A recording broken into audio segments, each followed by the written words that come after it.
Ang Pilipinas ba ay isang maruming bansa?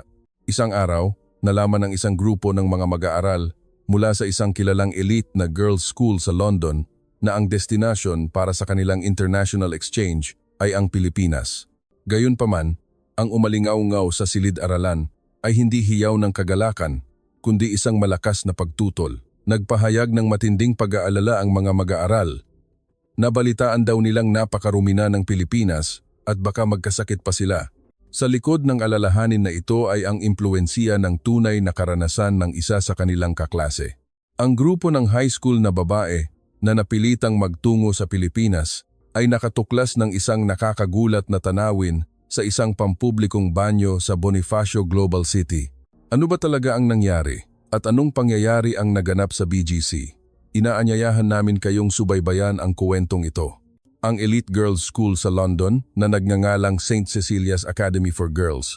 Araw-araw, nakasuot ang mga estudyante ng kanilang iginagalang na uniforme, masigasig na nag-aaral, at karamihan ay nagmula sa mga pamilyang may magandang kinabukasan. Isang araw, inihayag ng paaralan ang plano para sa international exchange at ang destinasyon ay ang Pilipinas. Biglang uminit ang usapan sa loob ng silid-aralan. Hindi ba napakarumi ng Pilipinas? Bakit kailangan nating pumunta sa ganoong lugar? Isang tinig ang nanggaling sa harap ng silid-aralan. Ang nagsalita ay si Isabel.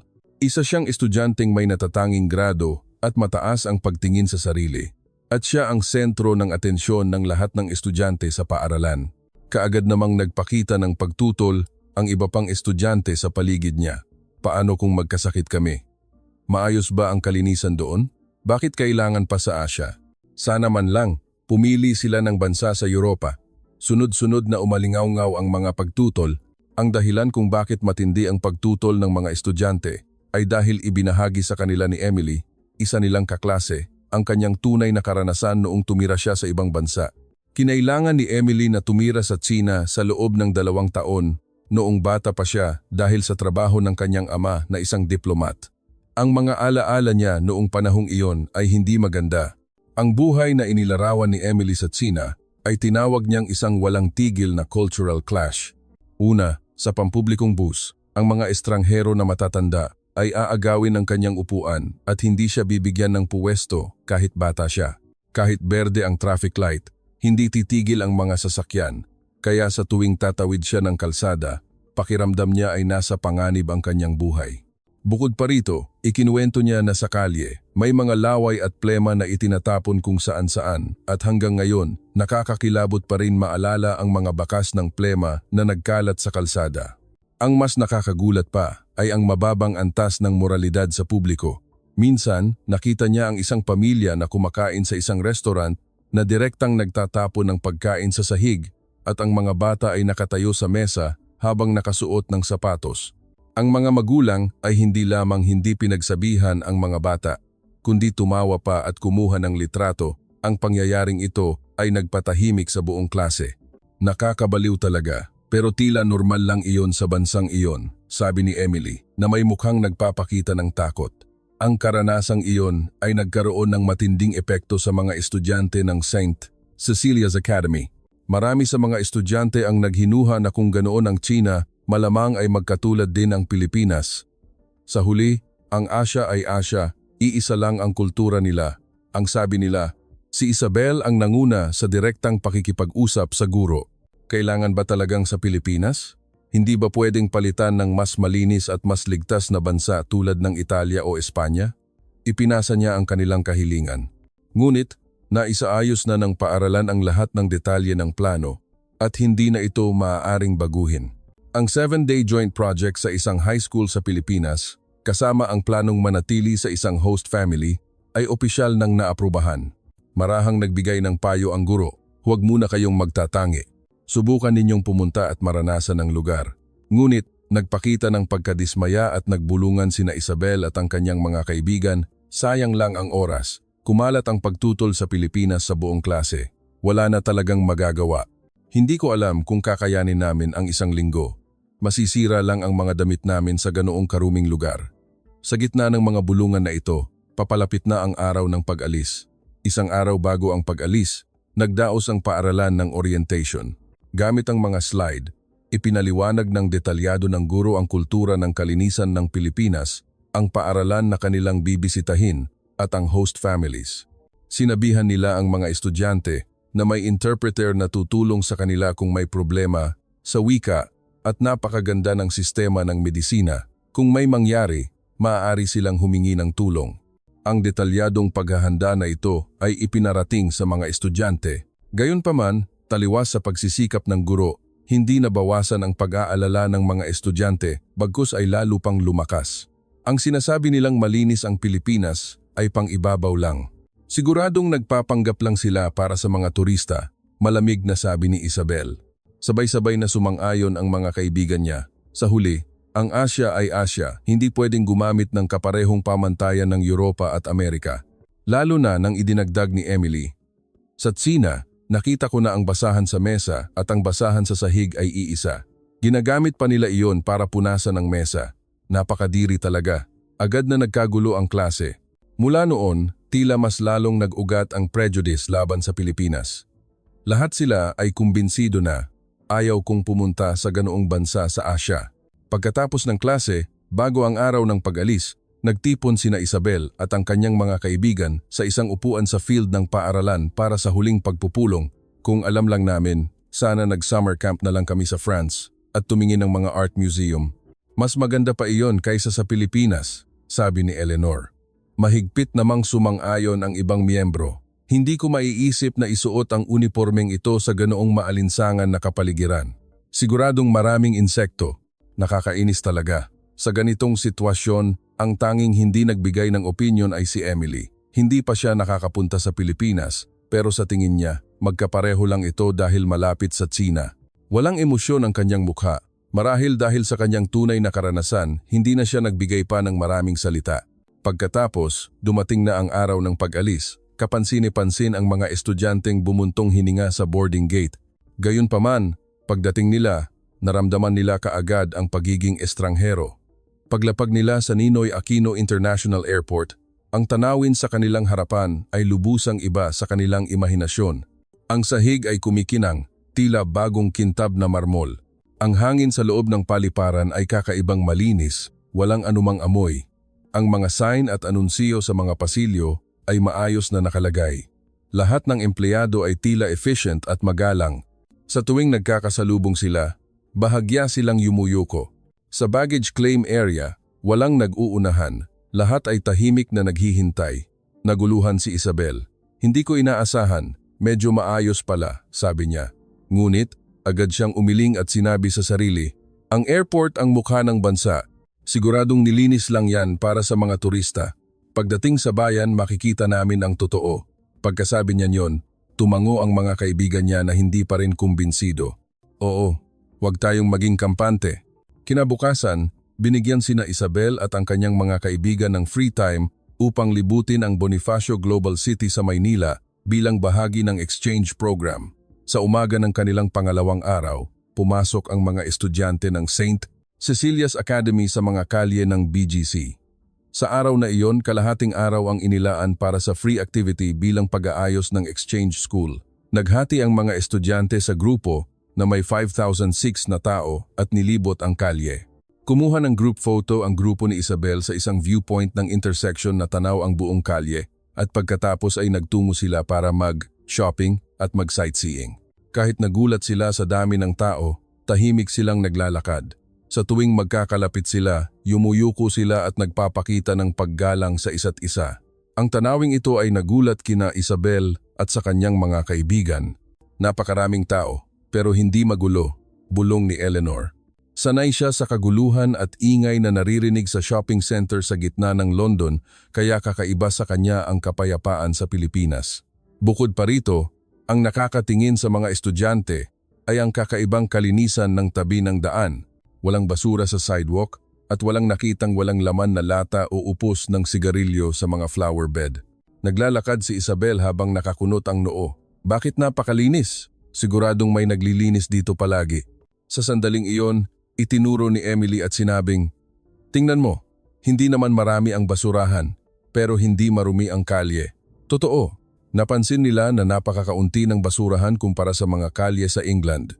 Gayunpaman malinis pa rin ang kalye at wala silang nakitang nagtapon ng basura kahit isa. Mula noon, nagsimulang magtanong sina Isabel at ang kanyang mga kaibigan. Ang paniniwala nilang Asya ay katumbas ng karumihan ay taliwas sa katotohanan na kanilang nakikita. Nang tumungo na sa hapon, nagsimula silang mapagod at nagsimula ng marinig ang pangangailangan na magbanyo. Nasaan ang banyo? Si Isabel ang unang nagtanong. Hindi kalayuan, nakakita sila ng isang pampublikong banyo sa isang parke sa harap. Gayunpaman, huminto silang lahat sa harap ng gusaling iyon. Pumasok sa kanilang isip ang sinabi ni Emily. Naalala nila si Emily na nagsabi na ang pinakakinakatakutan niya sa buhay sa China ay ang pampublikong banyo. Ang mga banyo sa China ay talagang nakakatakot, hindi mo maiisip, sabi ni Emily. Minsan, gumamit ako ng banyo sa isang probinsya. Walang pinto ang banyo at ang partition sa pagitan ng mga cubicle ay hanggang baywang lang. Sa tuwing may pumapasok, nagkikita-kita kami. Walang tissue paper at ang toilet bowl ay may mantsa ng dumi. Napakunot noo sina Isabel at ang kanyang mga kaibigan, walang masabi. Hindi na iyon matatawag na banyo, bulong ni Eleanor. Namutla ang mukha ng iba pang estudyante. Nagpatuloy si Emily sa pagkukuwento. Napakabaho. Gusto kong sumuka agad pagpasok ko. May mga langaw pa na lumilipad, parang impyerno. Dahil sa pangungusap na iyon, walang naglakas loob na pumasok sa pampublikong banyo sa Pilipinas. Sumuko na tayo, baka impyerno yan sa loob. Ang amoy ng banyo ay nagpahirap lalo sa mukha ng mga estudyante. Ang larawan ng maruming sahig, toilet bowl na walang tissue paper, at matinding masamang amoy ay lumaki at naging takot sa puso ng lahat. Ngunit, hindi na nakayanan ni Isabel. Kung ganito, baka maihina ako, sabi niya, at naglakas loob na abutin ang pinto ng pampublikong banyo. Huminga ng malalim ang mga nasa paligid niya. Pagbukas ng pinto, biglang huminto si Isabel. Wow! Ang salitang lumabas sa bibig ni Isabel ay hindi pandidiri o pagkalito, kundi tunay na pagkamangha. Ang tanawin sa kanyang harapan ay lubusang iba sa kanyang inisip. Naghanda na siya sa isang pampublikong banyo sa Pilipinas na may mantsa, nagkalat na ginamit na tissue paper at matinding amoy na babati sa kanya. Naghanda siyang pumasok sa pinto ng impyerno. Ngunit ito ay isang malinis, maayos at tahimik na banyo. Ang sahig ay kumikinang na parang bagong polish. Walang kahit katiting na basura. Ang toilet bowl ay puting-puti na parang bago. Walang mantsa ang salamin. Ang dingding at sahig ay napakaliwanag. Kaya pakiramdam niya ay nasa isang marangyang banyo siya ng hotel. Ang mas nakakagulat pa ay may 2 rolyo ng tissue paper na maayos na nakalagay at may mahinang amoy ng air freshener na nagbibigay ng nakakapagpagaan na kapaligiran. Nag-aalangan na pumasok si Isabel at isinara ang pinto. Hindi ka panipaniwala. Nananaginip ba ako? Paulit-ulit niyang bulong sa kanyang sarili. Marahan siyang umupo sa toilet seat. Pagkatapos niyang maramdaman ang lamig, nalaman niya na mainit ang seat. Mainit pala, hindi niya sinasadyang nasabi. Ang pampublikong banyo na may mainit na seat ay hindi niya kailanman naisip na mangyayari sa kanyang karanasan. Pagkatapos niyang gawin ang kanyang business, muli niyang sinuri ang bawat sulok ng banyo. May hand dryer at paper towel at may cleaning checklist na nakasabit na nagpapakita ng detalyadong petsa ng huling inspeksyon at pangalan ng naglinis. May nag-aalaga ba rito araw-araw? Mahinang tanong ni Isabel sa sarili. Sa banyo, saan man siya tumingin, maayos ito at walang bahid ng dumi. Tumingala siya sa kisame at marahang bumuntong hininga. Ito ay isang hindi inaasahang pagkabigla, hindi ito takot, kundi isang kakaibang pakiramdam na pinagsama ang paghanga at pagkalito. Paglabas niya ng banyo, agad na tumakbo palapit sa kanya ang mga kaibigan na naghihintay sa labas. Kamusta? Maayos ba sa loob? Napakarumi, di ba? Amoy, sahig, at iba pa. Ngunit, huminto si Isabel na may bahagyang litong mukha at umiling. Hindi, lubusang iba. Napakalinis? Nagulat ako. Siguro mas malinis pa kaysa sa banyo sa bahay namin. Pagkasabi niya niyon, kaagad na nagulat ang mga babae sa paligid niya. Ha? Totoo ba ang sinasabi mo? Nagtatakang tanong ni Eleanor. Taus-pusong tumango si Isabel. May amoy, mainit ang seat, kumikinang ang sahig, may tissue paper, kumpleto ang sink. Sobrang nag-alala ako bago pumasok, pero walang dapat ikabahala. Ang hindi inaasahang ulat na ito ay nagpakunot noo kahit kay Emily na hindi naniniwala. Sa Tsina, wala man lang toilet seat. Minsan wala pang partition. Bakit napakaganda ng pag-aalaga ng mga tao rito sa banyo? Sandaling nag-isip si Isabel at bumulong. Siguro, inaalala nila ang susunod na gagamit. Sa tingin ko, naglilinis sila para sa kapakanan ng susunod na tao. Ang pangungusap na iyon ay hindi lamang isang simpleng opinyon. May nag-uumpisang magbago sa kanyang puso. Naramdaman niya na nahawakan niya ang consciousness at kultura ng mga tao mula sa isang pampublikong banyo lamang. Ang nakakagulat na salita ni Isabel ay agad na nagpatahimik sa paligid. Napakalinis ng pampublikong banyo. Ang opinyon na ito ay nanggaling sa kanyang bibig na matagal nang itinuring ang Pilipinas na isang maruming bansa. Hindi ito maiisip. Imposibleng sabihin ni Isabel iyon, bulong ni Eleanor. Pagkatapos, nanlaki ang mata ng iba pang estudyante. Banyo iyon sa parke, hindi hotel, may nagsabi. Bahagyang ngumiti si Isabel. Iyan din ang naisip ko bago ako pumasok. Pero, parang guest room talaga, patuloy niya.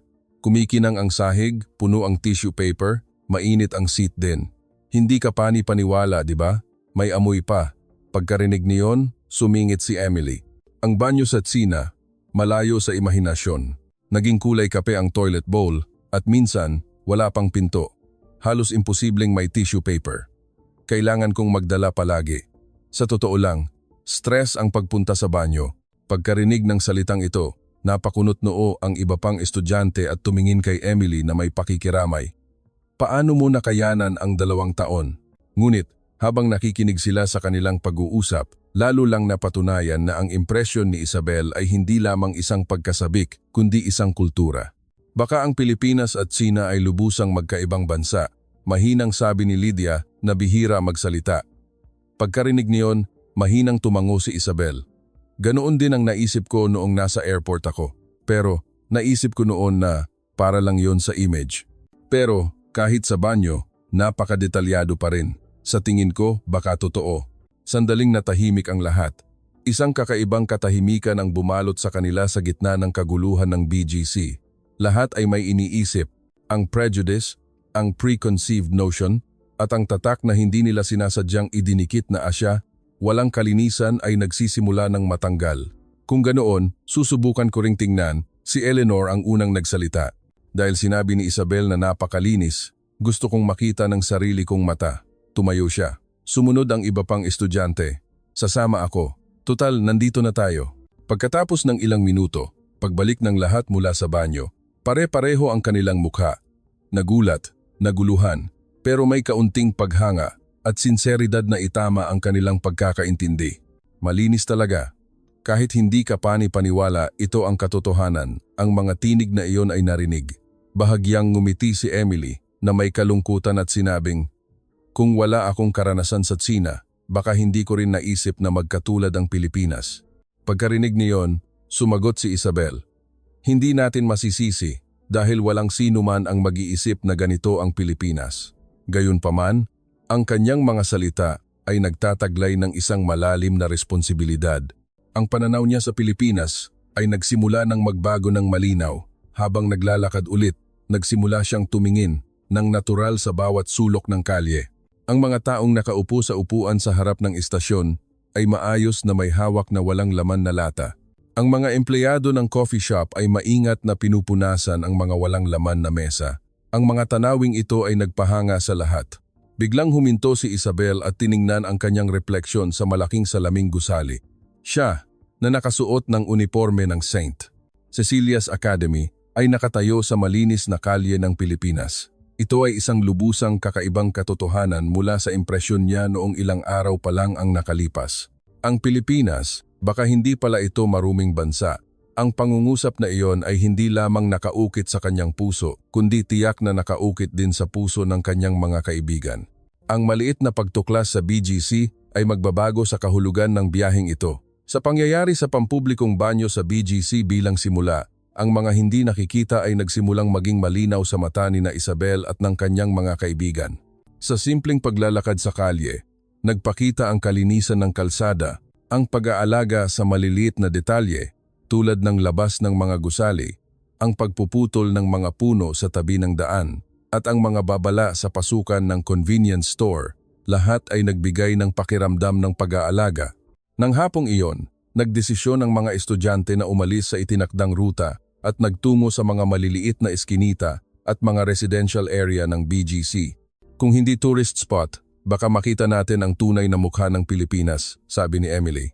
Marahil ay gusto niyang alisin ang huli niyang pag-aalinlangan.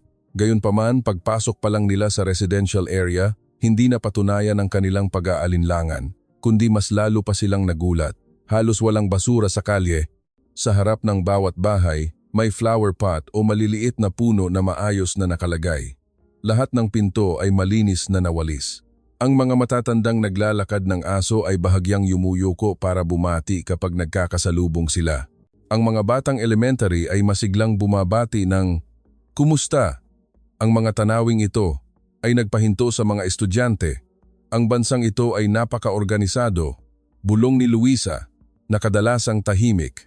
Siya ay isang uri ng tao na hindi nagbibigay pansin sa kalat ng mga tao o bagay, ngunit kahit siya ay humanga sa tanawin ng kalye sa Pilipinas, ang coffee shop na kanilang pinuntahan habang naglalakad ay lalo pang nagpatibay ng kanilang impresyon.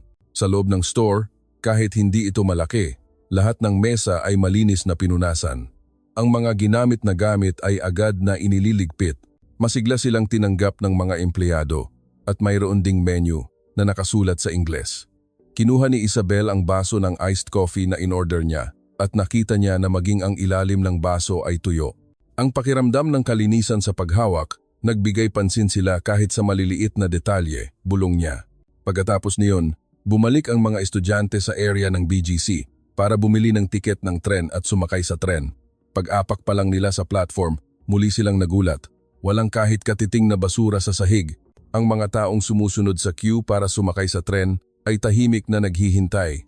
Kahit nakatutok sila sa cellphone nila, walang naguunahan. Ang tanawing ito ay lubusang iba sa subway sa London. Ang galing. Hindi ka pani-paniwala ang kapayapaan na ito, sabi ni Emily. Tumango si Isabel na sumasang-ayon. Kung sa England, may naguunahan na at may mga nagrereklamo at nagtutulakan. Pero dito, walang nagagalit. Lahat ay sumusunod sa kaayusan ng natural. May nagsuggest na tingnan ang banyo sa train station, kaya muling pumasok ang ilan. Ang resulta ay muli silang nagulat. Kumikinang ang sahig. Walang patak ng tubig ang sink. Ang salamin ay kumikinang na parang may naglilinis palagi. Hindi na ito aksidente. Kahit saan kami pumunta, malinis. Ang galing ng pagpapanatili ng kalinisan sa publikong lugar, matatag na sabi ni Isabel. Pagkarinig niyon, tumawa si Eleanor at sumagot. Nahihiya ako sa mga sinabi ko na marumi ang Pilipinas. Tumango at tumawa ng natural ang lahat sa paligid. Ngayon, sa wakas ay naramdaman ng mga estudyante sa kanilang sarili ang kultura ng kalinisan na umiiral sa mga kalye ng Pilipinas. Nang gabing iyon, pagbalik ni na Isabel at ng kanyang mga kaibigan sa kanilang lodging, itinala nila ang kanilang karanasan sa BGC sa kani-kanilang notebook. Isang pangungusap lang ang isinulat ni Emily sa kanyang notebook. Ang Tsina at Pilipinas ay lubusang magkaibang bansa. Ang paglagi sa Pilipinas ay nasa gitna na. Ang ikatlong araw, ang umaga ng exchange ay inilaan sa host family. Lumabas ang mga estudyante kasama ang kani-kanilang host family, tumulong sa pagluluto ng lokal na pagkain at naranasan ang pang-araw-araw na buhay ng mga Pilipino. Si Isabel ay nananatili sa isang mag-asawa na lumipat sa Maynila mula sa Cebu. Sa araw na iyon, bahagya silang lumiko kasama ang Tita Elena habang papunta sa kalapit na supermarket. Naglalakad sa residential area sa gitna ng kapayapaan, ang lahat ng kalye ay maayos. Kahit sa drainage, walang kahit katiting na basura. Biglang nakita ni Isabel ang dalawang bata na nakaupo sa tabi ng daan. Isang lalaki at isang babae na nasa elementary age. May hawak silang sipit at trash bag at tila may kinukuha sila. Ano ang ginagawa nila? Tanong ni Isabel. Tumawa ang batang lalaki at sumagot. Naglilinis po kami ng basura. Ginagawa po namin yan tuwing hapon pagkatapos ng klase. May nag-utos ba sa inyo na gawin yan? Kumaway siya at sinabing, hindi po, walang nanonood dahil normal lang po na panatilihing malinis ang kalye. Sabi niya nang may kumpiyansa, tila bahagi iyon ng pang-araw-araw na buhay. Ang pangungusap na iyon ay nagulat kay Isabel. Kusang loob na naglilinis ng kalye ang mga bata at itinuturing nila itong normal. Ang tanawin na iyon ay matinding nagpabago sa kanyang halaga. Ang host mother na nakatayo sa tabi ay ngumiti at sinabing, "Ang mga anak ko rin, madalas nilang ginagawa yan. Ngayon, kahit sa community cleaning day, normal lang na tumutulong ang mga matatanda at bata." Tumango si Isabel at bumulong. Sa England, kahit ang mga matatanda, nagtatapon pa ng basura, pero ang mga bata rito, napakataas ng consciousness nila. Hindi ka panipaniwala.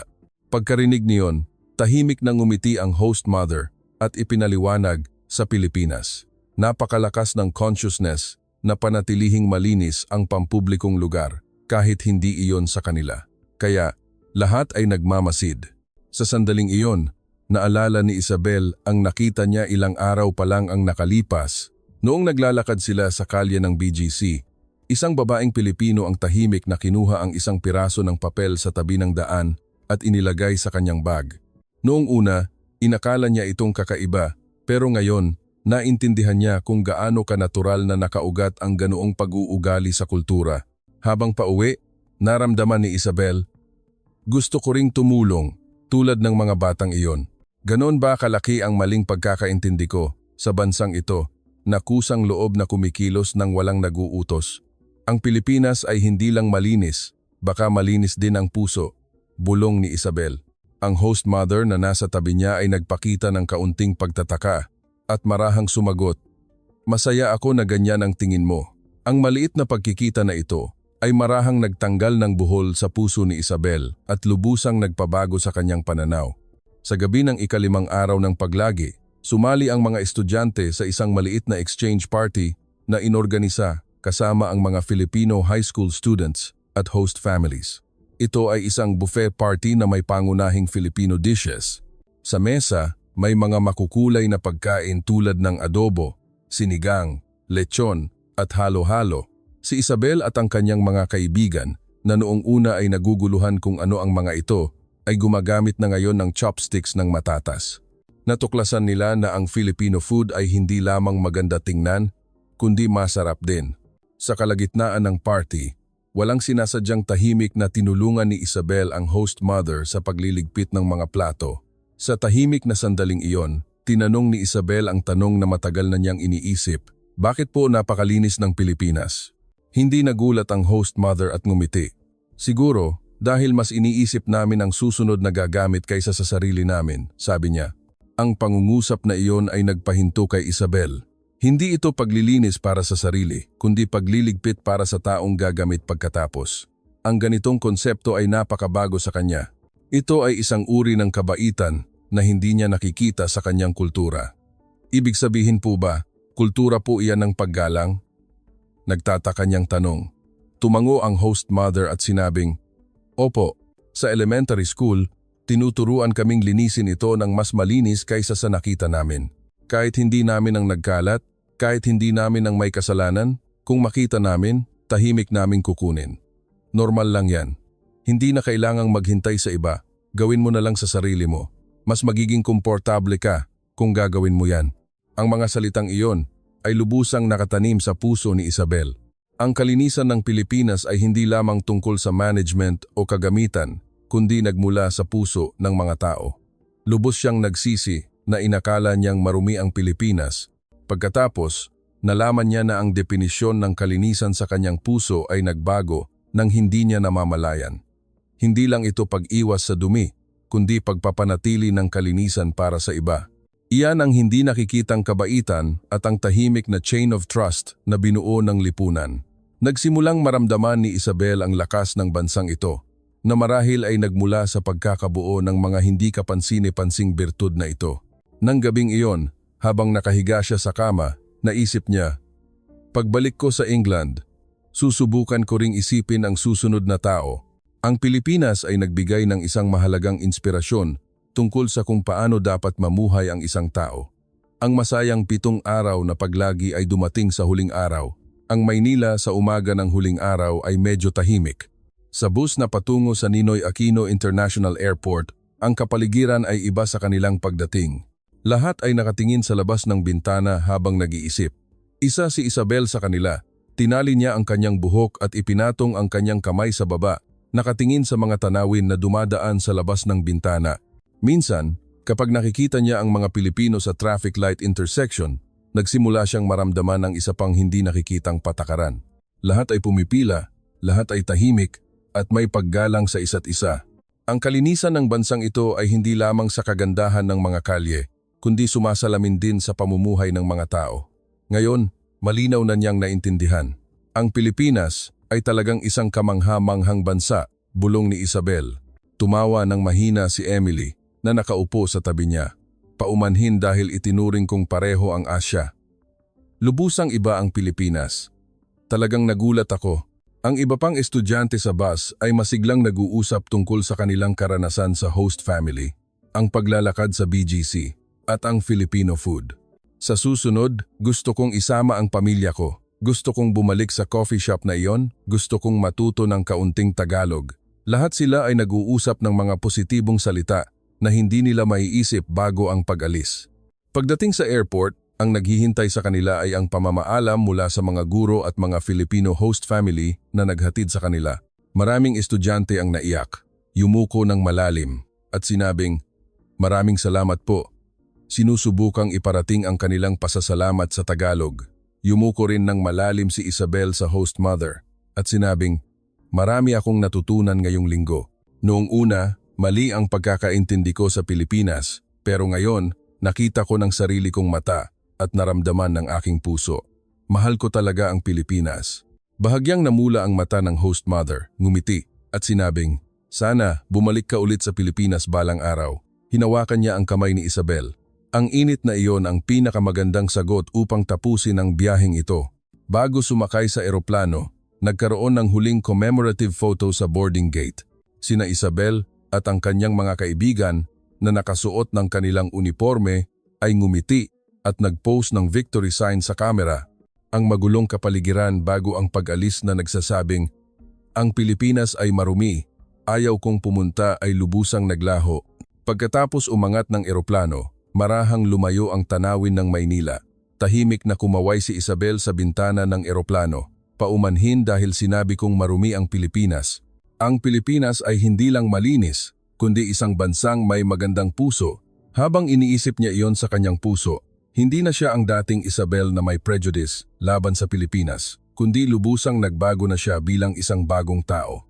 Ano ang pakiramdam ninyo tungkol sa video ngayong araw? Dito na po nagtatapos ang video na ito. Sana ay makita ko ang inyong mga komento sa comment section. Maraming salamat sa panonood hanggang dulo at magkikita-kita ulit tayo sa susunod na video.